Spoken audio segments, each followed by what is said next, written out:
Hello everyone, welcome back to my channel. आज हम continue करेंगे पॉलिटी का लेक्चर और पॉलिटी में हम कर चुके हैं फंडामेंटल राइट्स। मैंने आपको डिटेल में बताया था कि टोटल 7 फंडामेंटल राइट्स थे, जिनमें से एक फंडामेंटल राइट को रिमूव कर दिया गया, राइट टू प्रॉपर्टी, और उसको रिमूव किया गया 44th कॉन्स्टिट्यूशनल अमेंडमेंट एक्ट के थ्रू। अब एट प्रेजेंट हमारे कॉन्स्टिट्यूशन में 6 फंडामेंटल राइट्स हैं, जिनमें से एक फंडामेंटल राइट हम कर चुके हैं, राइट टू इक्वालिटी।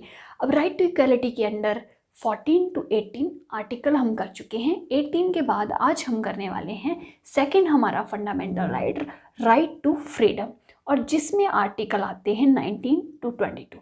ठीक है, तो हम देखते हैं आर्टिकल नंबर 19 को।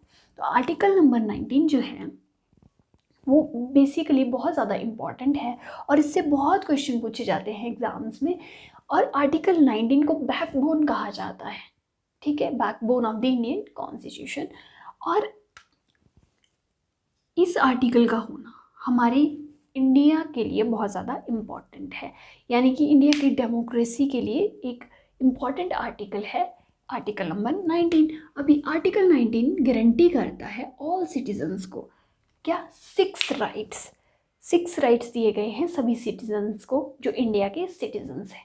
ठीक है, अब फर्स्ट राइट क्या बोलता है, right to freedom of speech and expression. अब ये जो जितने भी 6 ये राइट्स बताए गए हैं आर्टिकल नंबर 19 के अंडर, ये आपको सीक्वेंस में याद रखना पड़ेंगे, क्योंकि इनके सीक्वेंस भी पूछे जाते हैं एग्जाम में। ठीक है, तो फर्स्ट राइट बोलता है right to freedom of speech and expression. हमारी कंट्री के सिटीजन्स को ये राइट है freedom of speech and expression का। वो कुछ भी बोल सकते हैं और अपने व्यूज़ को एक्सप्रेस कर सकते हैं। ठीक है, अब अपने व्यूज़ और अपने स्पीच को कैसे वो एक्सप्रेस करेंगे, वो बाय ऑरली एक्सप्रेस कर सकते हैं। ठीक है, by writing, by pictures, by movies, by paintings, by, इसमें इसी के अंडर आता है by press, right to press. तो आप किसी भी तरीके से अपने व्यूज़ को एक्सप्रेस कर सकते हो, चाहे वो पेंटिंग के थ्रू हो, चाहे मूवीज़ के थ्रू हो, किसी भी आर्ट के थ्रू हो। ठीक है, अब इसी के ही अंडर आता है फ्रीडम ऑफ साइलेंस, यानी कि आपको चुप रहने का राइट भी है। अगर आप कुछ अपने व्यूज़ नहीं रखना चाहते तो वो आपके ऊपर डिपेंड करेगा। ठीक है, तो अब देखो, आपको कुछ भी बोलने का राइट है, कुछ भी एक्सप्रेस करने का राइट है, बट ये एब्सोल्यूट नहीं है। अगर ये एब्सोल्यूट होते तो फिर कोई भी पर्सन किसी को कुछ भी गलत बोल सकता था, किसी को गाली दे सकता था। ठीक है, किसी के अगेंस्ट कुछ भी टिप्पणी कर सकता था। बट स्टेट को ये पावर दी गई है कि वो कुछ रेस्ट्रिक्शंस लगा सकता है इन राइट्स पे। अब वो रेस्ट्रिक्शंस किस बेसिस पे लग सकती है वो हम देखते हैं। तो इंडिया की सोवरेनिटी और इंटीग्रिटी को कोई इफेक्ट नहीं होना चाहिए। ठीक है, तो अपनी कंट्री के अगेंस्ट जाके आप कुछ नहीं बोल सकते, अपनी कंट्री को गलत नहीं दिखा सकते बाहर। ठीक है, अपनी कंट्री की सिक्योरिटी को इफेक्ट नहीं कर सकते, यानी कि आप टेररिस्ट नहीं बन सकते।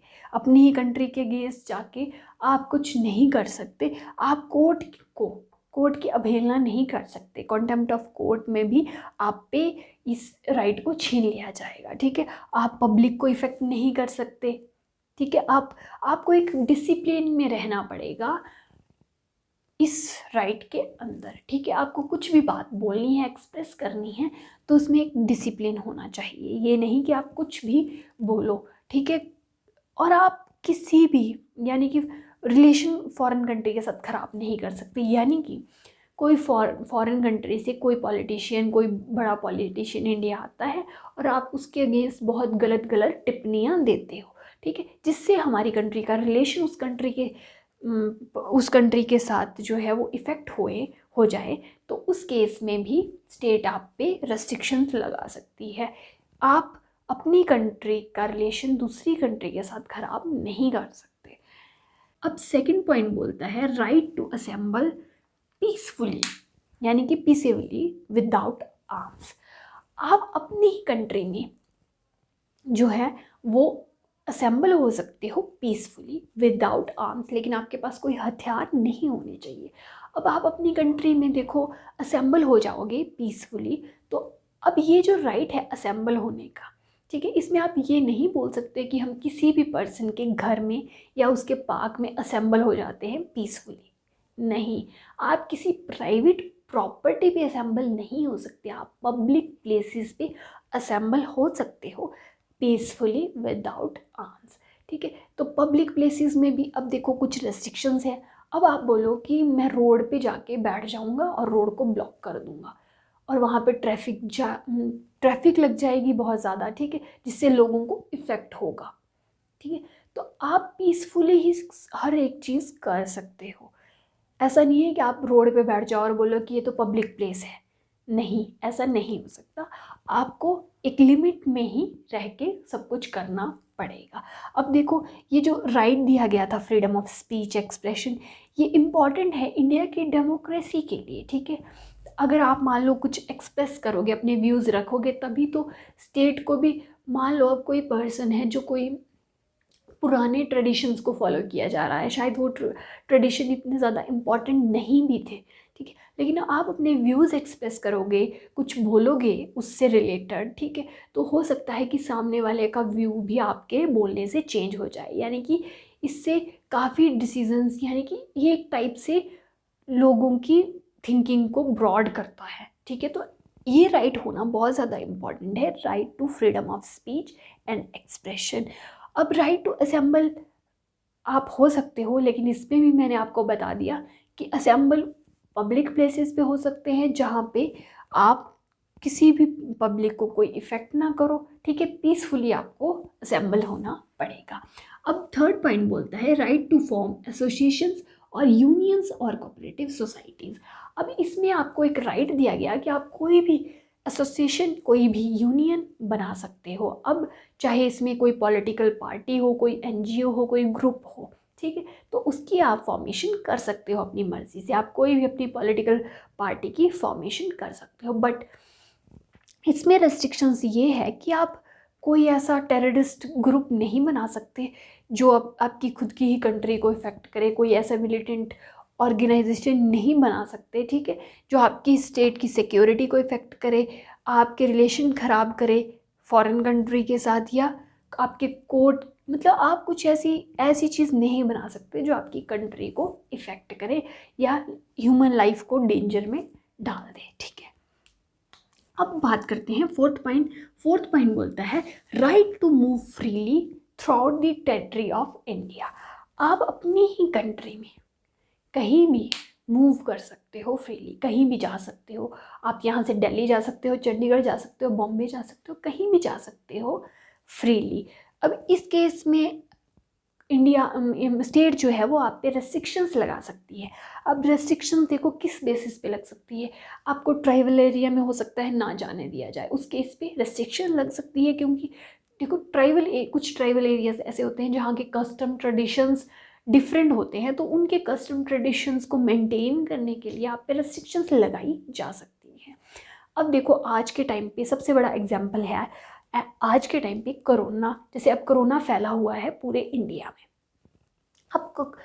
अब कोरोना में आप पे कुछ रेस्ट्रिक्शंस लगाई गई बाय स्टेट, लॉकडाउन लग गया, आपको घर से बाहर निकलने का राइट नहीं थे। आप अब कुछ टाइम के बाद आपको स्टेट से बाहर निकलने के राइट नहीं थे, आपको डिस्ट्रिक्ट से बाहर निकलने के राइट नहीं थे कुछ प्लेसेस में, ठीक है। तो स्टेट ने ये रिस्ट्रिक्शंस क्यों लगाई थी? आपके बेनिफिट के लिए, ठीक है, इसलिए लगाई थी ताकि आपको कोरोना से प्रोटेक्ट किया जा सके, ताकि हमारे जो केसेस हैं वो डिक्रीज़ हो सके। तो वैसे ही रेस्ट्रिक्शन स्टेट लगा सकता है लोगों के बेनिफिट के लिए। तो तब आप ये नहीं बोल सकते कि हमें तो पूरा राइट है इंडिया में कहीं भी जाने का, ठीक है, तो उस टाइम पे रेस्ट्रिक्शंस लग सकती हैं। अब फिफ्थ पॉइंट बोलता है right to reside settle in any part of country. आप अपनी कंट्री के किसी भी पार्ट में मूव रिसाइड कर सकते हो, सेटल हो सकते हो। अब आप देखो मूव तो कर सकते हो। अब आप दिल्ली चले गए, आपका मन किया कि आप दिल्ली में घर बना लो और वहाँ पे सेटल हो जाओ, तो वो आप कर सकते हो। आप अपनी कंट्री के किसी भी पार्ट में सेटल हो सकते हो। बट इस केसेस में भी कुछ केसेस में रेस्ट्रिक्शंस हैं। कुछ केसेस में ऐसा है कि जैसे वहाँ पे आप जैसे ट्राइबल एरियाज़, वहाँ पे आप ज़मीन लेके सेटल नहीं हो सकते। पहले जम्मू कश्मीर में भी ये रेस्ट्रिक्शन थी कि आप वहाँ पे सेटल नहीं हो सकते, लेकिन अब ये भी शायद ख़त्म हो गई है कि आप जम्मू कश्मीर में सेटल हो सकते हो। अब लास्ट पॉइंट जो है, लास्ट राइट जो इसमें बोला गया वो है right to practise and profession on और to carry on any occupation, trade and business. अब देखो, आपको हर क्वालिफिकेशन, मतलब आपको हर ऑक्यूपेशन, ट्रेड, बिजनेस करने का राइट है। आप कुछ भी डिसाइड कर सकते हो अपने लिए। आप डॉक्टर बन सकते हो, इंजीनियर बन सकते हो, ठीक है, आप ड्राइवर बन सकते हो, आप बिजनेस कर सकते हो, आप ट्रेड कर सकते हो।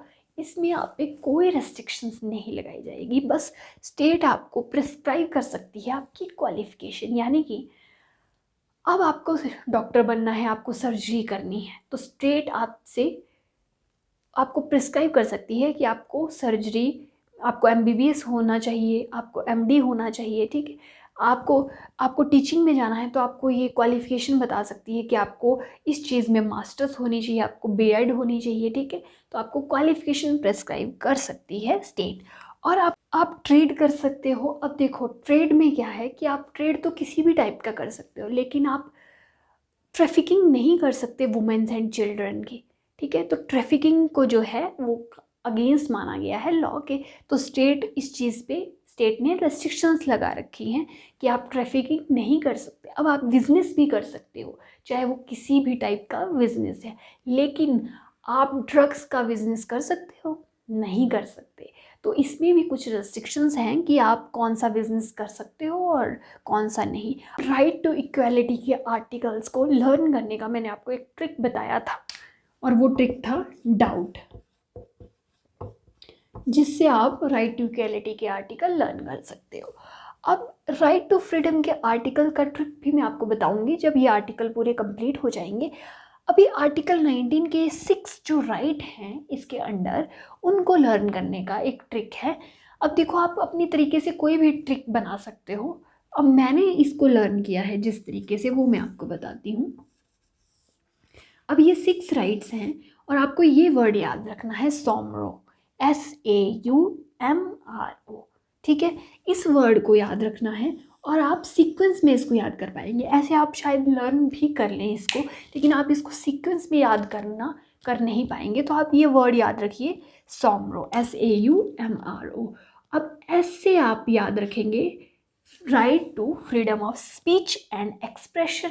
फ्री स्पीच एंड एक्सप्रेशन का फ्रीडम है आपको, ठीक है। Right to assemble peacefully, A से आप याद रखिए असेंबल, ठीक है। एस से याद रखेंगे स्पीच एंड एक्सप्रेशन, ए से याद रखेंगे असेंबल, आप असेंबल हो सकते हैं पीसफुली, ठीक है। यू से याद रखिए आप यूनियन, कोई भी ऑर्गेनाइजेशन, एसोसिएशंस की फॉर्मेशन कर सकते हैं, यूनियन। अब एम से आप याद रखेंगे मूव, आप मूव कर सकते हैं अब इंडिया में कहीं भी, ठीक है। तो एम से आप याद रखेंगे मूव। आर से याद रखेंगे रिसाइड, अब आप मूव कर सकते हैं इंडिया में कहीं भी। तो मूव के बाद आप याद रखिए कि आप जैसे मूव कर सकते हैं इंडिया में, तो वहाँ पे आप सेटल भी हो सकते हैं जाके। तो reside and settle in any part of country. और ओ से याद रखिए ऑक्यूपेशन, आप कोई भी ऑक्यूपेशन, ट्रेड, बिजनेस जो है वो कर सकते हैं, प्रैक्टिस, ठीक है, कोई भी प्रोफेशन कैरी ऑन कर सकते हैं। तो ये वर्ड आपको याद रखना है और इन 6 राइट्स को आप याद रख सकते हैं। एस से स्पीच एंड एक्सप्रेशन, ए से असेंबल पीसफुली, यू से आप यूनियन, एसोसिएशन, कोऑपरेटिव सोसाइटी की फॉर्मेशन कर सकते हैं। एम से आप मूव कर सकते हैं इंडिया की टेरिटरी में कहीं भी।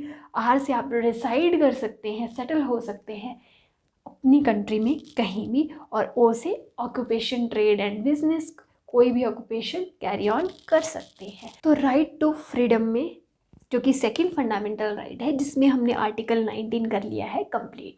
नेक्स्ट वीडियो में हम देखेंगे आर्टिकल नंबर 20।